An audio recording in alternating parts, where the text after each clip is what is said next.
ang kanyang mga in-laws ay sumama. So, ibig sabihin na convince niya rin, no? Kaya mga kaibigan, unahan muna natin dito sa kasal, no? So, dito sa pag naikasal na, ang dalawa ay magiging isa, kasama na sa Ephesians 6:1-3, no? Kaya yung son-in-law or daughter-in-law, kaya dalawa na yung nanay ng nanay ng groom and bride, no? Yung bagong ikinasal, no? So doon sila po magpapasakop. Tulad sa ginawa ng mga manugang o kaya mga daughter-in-law o kaya manugang ni Noe, no? Sumunod sila. Ibig sabihin na nagpasakop sila, no? Kasi pag halimbawa ay sa ating panahon na mag-asawa yung anak natin, siyempre yung magiging asawa niya, anak na rin natin yun dahil ang dalawa ay nagiging isa. So dapat magpasakop siya at sumunod at gumalang sa mami at daddy, no? Upang yung pagpapala ay sumasa kanya. Kasi ang pangako ay upang ikaw ay mabuhay ng masagana, ng mahaba at masagana sa lupa kung ang mga anak, no? So yun po, no? So ano ang sekreto ni Noah? Subalit bago yan mga kaibigan, nung Sabado, mayroon kaming galing Dubai na mangangaral, no? Asawa ng mangangaral. Sabi niya sa anak ko, sabi niya, alam mo, sasabihin ko sa inyo, sabi niya, alam mo ba na hindi obligasyon ng mga anak na magbigay sa mami at daddy, no? Subalit sabi niya, alam mo ba na kung magbigay kayo sa inyong mami at daddy, ay tuwang-tuwa sila, no? Hindi naman nila hinihingi yan kasi duty nila na paaralin po kayo, arugain, suportahan. Sabi niya, hindi nila yan obligasyon na suportahan kayo. Subalit, sabi niya, no? Kung mula sa iyong puso, no? Na ikaw na anak na may trabaho na magandang trabaho, so huwag kalimutan ang magbigay sa magulang, no? So of course, pag i-base natin sa biblical principles, sa moral na gabay, ay siyempre unahin natin yung tithes natin, no? So, di ba mga kaibigan, unahin natin yung ating tithes. So, yan, no? So, ang tithes natin ay, halimbawa, 10,000 yung, 1,000 para yan sa church talaga, para sa gawain ng ating Panginoon. O tapos, halimbawa, bigyan mo rin yung parents mo ng 1,000. O kaya, pwede rin, no? Kung may makapatid ka, halimbawa, 1,000 na yan, 500 kay mami at daddy. Tapos mga kapatid mo iba, 1,000. No? Tapos may reserve pa rin sa other matters, no? So, ibig sabihin sa mga friends, relatives, whatsoever. Halimbawa, 1,000 din. So, 3,000 na wala, 7,000 sa'yo. Tapos, ang savings ay 1,000. So, ibig sabihin, pag magbigay tayo ay proportionate giving, no? So, ibig sabihin na budget na po natin. Mayroon pang emergency, mayroon pang kung ano, no? So, halimbawa, sa 10,000 na yun, kasya na kaya na 5,000 ang gagastusin, pero mayroon ng na-allocate na lahat na yung 5,000. No? Mayroon na pang emergency, mayroon ng savings. So, di ba masaya? Kasi alam niyo po, mga kaibigan, napakasarap magbigay. No? Mapalad ang magbigay sa tumatanggap, no? So, dito naman sa mga humihingi, siyempre, kung ano yung natanggap natin, pasalamatan po natin. Halimbawa, no? So, halimbawa may problema ang yung tao na malapit sa puso mo, halimbawa, problema niya ay 10,000, no? Halimbawa lang po. So, halimbawa, pag mag-ask sa akin ng favor o sabihin ko, kaibigan o friend, ganito po. So, ang problema mong 10,000 ay madali lang po yan. Yung iyong kaibigan ay ilista mo po. Isama mo po ako.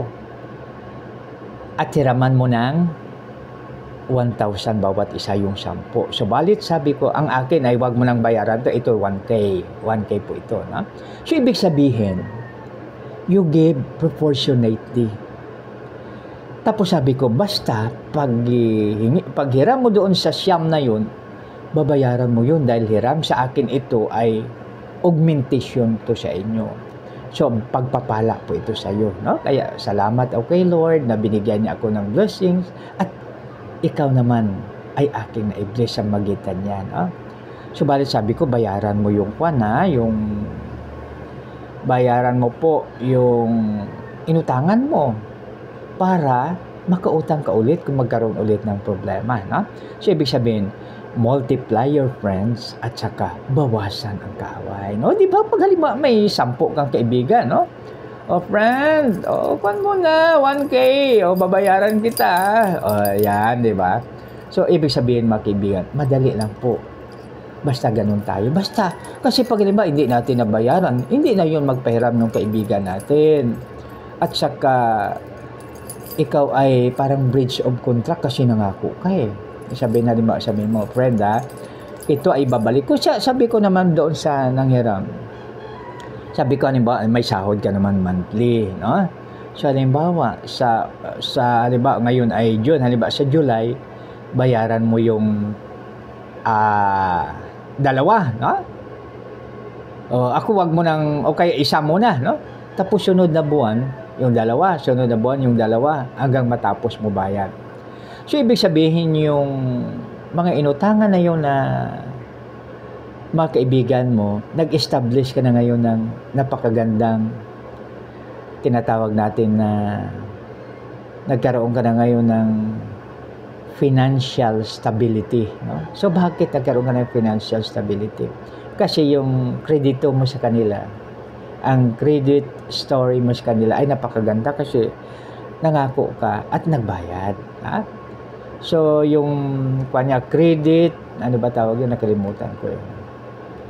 Yung credit history mo napakaganda, no? Kaya isama mo yan sa listahan na halimbawa sunod na kailangan mo ng 20K, no? So, yung 10 na yun, okay na. Dahil, no? Tapos, dagdagan mo rin ng 10. Kaya, napakaganda mga kaibigan na marami tayong kaibigan. Pero sa part ni Noe, siyempre, mayroon din siyang kapitbahay, mayroon din siyang mga friends. Subalit yung mga friends niya, mga kapitbahay niya, hindi nakinig sa kanya. Kaya mahirap, no? So, alalahanin natin mga kaibigan, love your neighbors as thyself, no? So, alam ko na love din ni Noe ang kanyang mga kapitbahay. Subalit kung ano yung instructions ni Lord, yun lang ang kanyang sinusunod. Kasi sabi niya, pumasok na kayo sa malaking barko, no? Isama mo yung asawa mo, mga anak mo, mga in-laws, at saka 7 pares na mga hayop, no? So, balit mayroong nagtanong mga kaibigan, no? So, medyo kuhan muna tayo, mag-singit ng konti. Yung yung buhay pa yung kuhan natin, parang walking encyclopedia, si Erne Baron. Tinanong siya, no? Sabi niya, sa lahat na hayop na dinala ni Noe, ano yung hindi niya pinapasok, pero hanggang ngayon buhay. Kaya sagot niya, siyempre isda kasi lumalangoy, no? So, yan.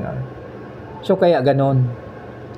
So, kaya mga kaibigan, alalahanin natin na dapat, no, yung ating neighbors ay ating love siya. O ibig sabihin, so, nakalagay, love your neighbors as thyself, no?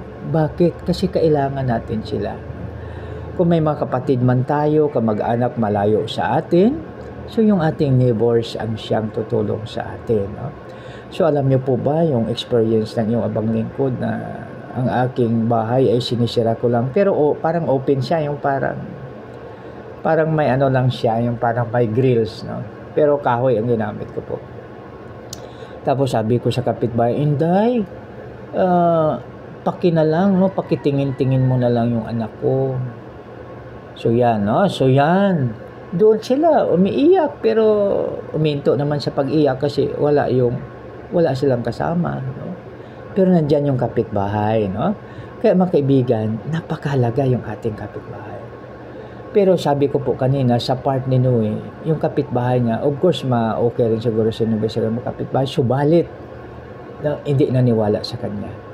Pati yung kanyang mga kaibigan, hindi naniwala, no? Subalit ang pinakamahalaga dito,